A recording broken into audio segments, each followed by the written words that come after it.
नमस्कार. आज आपण भेट देणार आहोत पुण्यातील एक अत्यंत प्राचीन, पवित्र आणि ऐतिहासिक स्थान सोमेश्वर टेम्पल, ज्याला सोमेश्वरवाडी म्हणूनही ओळखले जाते. सुमारे 900 वर्षांहून अधिक जुने असलेले हे मंदिर आपल्या भव्यतेने आणि दिव्यतेने प्रत्येक भक्ताचे मन मोहून टाकते. मंदिरात प्रवेश करताच जाणवणारी शांतता आणि आध्यात्मिक ऊर्जा खरोखरच अवर्णनीय आहे.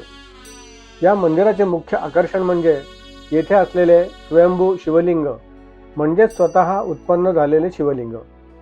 ही दिव्य मूर्ती जमिनीच्या पातळीखाली आहे, ज्यामुळे तिचे दर्शन अधिकच अद्वितीय आणि पवित्र वाटते. पूर्वी भक्तांना शिवलिंगाचे अगदी जवळून दर्शन घेता येत होते, परंतु आता सुरक्षेच्या कारणास्तव सुमारे 10 फूट अंतरावरूनच दर्शन दिले जाते. तरीसुद्धा त्या अंतरावरूनही भक्तांना जाणवणारी ती दिव्यता मनाला स्पर्श करून जाते. इतिहासाच्या दृष्टीने पाहता हे मंदिर हेमाडपंथी शैलीत काळ्या दगडात बांधलेले आहे, जे त्या काळातील उत्कृष्ट वास्तुकलेचे एक सुंदर उदाहरण आहे. हे मंदिर राम नदीच्या काठावर बसलेले आहे आणि त्याच्या शेजारीच आहे एक नैसर्गिक झरा चक्रतीर्थ, जो वर्षभर अखंड वाहत असतो. या पवित्र स्थळाचा इतिहास आपल्याला थेट छत्रपती शिवाजी महाराज यांच्या काळात घेऊन जातो. असे मानले जाते की जिजाबाई यांनी या मंदिरात अनेकदा येऊन प्रार्थना केली होती. लहानपणी शिवाजी महाराज देखील येथे येऊन दर्शन घेत असत. त्या काळात या परिसराला पेठ जिजापूर म्हणून ओळखले जात असे. मंदिर परिसर सुमारे 3.5 एकर क्षेत्रात पसरलेला आहे. येथे पश्चिम, दक्षिण आणि पूर्व अशा 3 मुख्य प्रवेशद्वार आहेत. उत्तर दिशेला एक भव्य हवनकुंड आहे, तर मुख्य मंदिराभोवती हनुमान, भैरवनाथ आणि गणेश यांची लहान मंदिरे आहेत.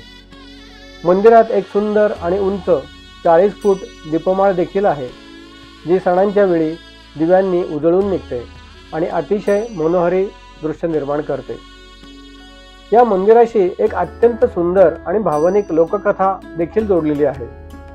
सुमारे 700 वर्षापूर्वी एक गाय रोज एका सापाच्या बेळावर जाऊन आपोआप दूध देत असे.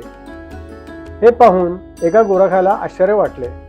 त्या रात्री त्याला स्वप्नात भगवान शिव प्रकट झाले आणि म्हणाले, ज्या ठिकाणी गाय दूध देते तेथे खोदकाम कर.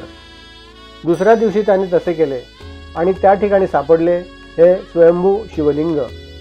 याच कारणामुळे या शिवलिंगाला स्वयंभू म्हणले जाते. आजही हे मंदिर एक जागृत देवस्थान म्हणून ओळखले जाते, जिथे भक्तांच्या मनोकामना पूर्ण होतात अशी श्रद्धा आहे.